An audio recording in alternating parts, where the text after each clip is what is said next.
باقی احمد بن حنبل کے بارے میں آپ نے پوچھا ہے تو یہ دیکھیے ہم بھی شروع سے سنتے آئے ہیں، چار امام چار امام، چونکہ امام کا تصور شیعوں سے آیا ہے۔ وہ 12 امام مانا کرتے تھے۔ مجھے ابھی تک یاد ہے جب ہم اسکول میں ہوتے تھے تو کچھ شیعہ لڑکے ساتھ پڑھتے تھے تو 12 امام اور ساتھ پوچھتے بھی تھے تمہارے کتنے امام ہیں، تم کس امام کو مانتے ہو؟ تو ہم بھی ذرا اپنے مولوی صاحب سے یا دوسرے لوگوں سے بھی ہمارے کون سے امام ہیں جی، تو وہ بتاتے تھے 4 امام ہیں جی۔ تو یہ دماغ کے اندر ایک اماموں کا تصور تھا، لیکن جب صحیح دین سمجھ میں آیا تو پتہ چلا کہ 4 نہیں بلکہ ایک ہی امام ہے، محمد صلی اللہ علیہ وآلہ وسلم، جن کی پیروی لازم ہے، اور صحابہ اکرام نے بھی انہی کی پیروی کی تھی۔ اور جتنے یہ امام سمجھے جاتے ہیں، امام ابو حنیفہ ہوں، امام مالک ہوں، یا امام شافعی ہوں، یا احمد بن حنبل کو بھی اسی میں شامل سمجھتے تھے۔ تو اس میں چاروں میں سے امام احمد بن حنبل کے عقیدے کے اندر جو خرابی ہے یہ بالکل واضح ہے، اور یہ پوری طرح بے نقاب ہو گئے ہیں۔ اور یہ شیعہ تھے اور اہل سنت والجماعت کے روپ میں آئے ہیں، تقیہ کیا ہوا تھا انہوں نے۔ تو ان کے اندر ساری وہ یہ شیعت رافضیت جو واقعی کذاب لایا ہے، جس کو ایک مصر کے عالم دین نے پکڑا تھا کہ یہ شیعہ ہے اور یہ تقیہ کیے ہوئے تھا، بالکل اسی طریقے سے احمد بن حنبل کو ڈاکٹر مسعود الدین عثمانی رحمۃ اللہ علیہ نے پکڑا ہے کہ یہ شیعہ تھا، رافضی تھا، تقیہ کیے ہوئے تھا، اور ساری رافضیت کو اس نے مسند احمد بن حنبل کے اندر ڈال دیا ہے۔ اور عود روح فی القبر، کہ اس قبر کے اندر روح واپس آ جاتی ہے، اس پر ایمان لانے کی اس نے دعوت دی،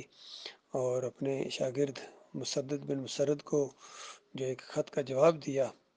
کہ اس کے اندر اپنے اس عقیدے کا اظہار کیا، اور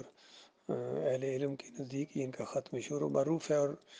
اس کو قبولیت کا درجہ دیا گیا، یعنی مانا ہے لوگوں نے اس کو۔ اسی وجہ سے ان کے جتنے مسلک والے ہیں، حنبلی ہوں، اہل حدیث ہوں، سلفی ہوں، جتنے بھی اس لائن پر چلے ہیں، ان سب کا یہ عقیدہ ہے کہ روح واپس آ جاتی ہے، مردہ سنتا ہے۔ سماع موتا کا عقیدہ وہ رکھتے ہیں، یا کم از کم یہ ضرور کہہ دیتے ہیں کہ سماع موتا کا عقیدہ اختلافی مسئلہ ہے، جس طرح جوہر القرآن کے اندر لکھ دیا غلام اللہ صاحب نے کہ جب تھوڑا پریشر پڑا ان کے اوپر، جب شروع میں انہوں نے دعوت اٹھائی تھی کہ مردہ نہیں سنتا ہے نہیں سنتا ہے، لیکن جب پریشر پڑا کہ تم یہ کہتے ہو کہ مردہ نہیں سنتا اور سماع موتا کا عقیدہ شرک ہے، تمہارے سارے اکابرین کافر و مشرک ٹھہرتے ہیں، تو ان کے اندر پھر یہ تبدیلی آ گئی اور انہوں نے اس کو اختلافی مسئلہ بنا دیا۔ لیکن ڈاکٹر عثمانی رحمۃ اللہ علیہ اس کے اوپر جم گئے، اور انہوں نے بالکل کسی کا پریشر برداشت نہیں کیا، بلکہ جب کوئی پریشر ڈالتے تھے ڈاکٹر صاحب اور جوش میں آ جاتے تھے جارحانہ انداز میں۔ تو یہی انداز ہے، جب تک کفر شرک کے اوپر آپ جارحانہ انداز نہیں اختیار کریں گے، اس کے اوپر اٹیک نہیں کریں گے، کہتے ہیں attack is the best defence, تو یہ ڈیفینس ہے۔ باقی مدافعانہ انداز اگر آپ کریں گے پھر آپ ایمان خالص کے راستے پر نہیں ٹھہر سکتے ہیں۔ تو اس کفر شرک کے اوپر، ان طاقتوں کے اوپر چڑھائی کرنی ہے، ان پر حملہ کرنا ہے اللہ کی فضل سے، اللہ کی توفیق سے، تب ایمان کے اوپر کوئی ٹھہر سکے گا۔ ایمان کی پختگی، اور پھر اللہ کے ساتھ لگاؤ، اور اللہ کے ذکر اذکار، اور اللہ کے ساتھ چمٹ جاؤ، ایمان کے ساتھ چمٹ جاؤ، اور بالکل اس ایمان کے معاملے میں کسی کی پرواہ نہیں کرنی ہے، کسی کی پرواہ نہیں، کسی پر چوٹ لگے، کوئی ناراض ہو، یہ کلیہ ہاتھ میں آ گیا ہے، کوئی ہمارا نہیں ہے جس نے اللہ کے دین کو بگاڑا ہے یا ٹیڑھا کرنے کی کوشش کی ہے۔ حتیٰ کہ ہمارے بالکل قریب جو دوست بھی تھے، بڑا ان کے ساتھ محبت تھی، احترام تھی، جب سجدہ تعظیمی کا شرک ان کے اندر آیا تو بالکل ہم نے ان کو آڑے ہاتھوں لیا، ذرا برابر ہم نے کسی کا پرواہ نہیں کی ہے۔ بڑے بڑے دوست تھے، لنگوٹیے تھے، جو کبھی کبھی پاس بیٹھے تھے یا ہم گٹھے کھانا کھاتے تھے، لیکن جب ان کے اندر یہ چیزیں آئی ہیں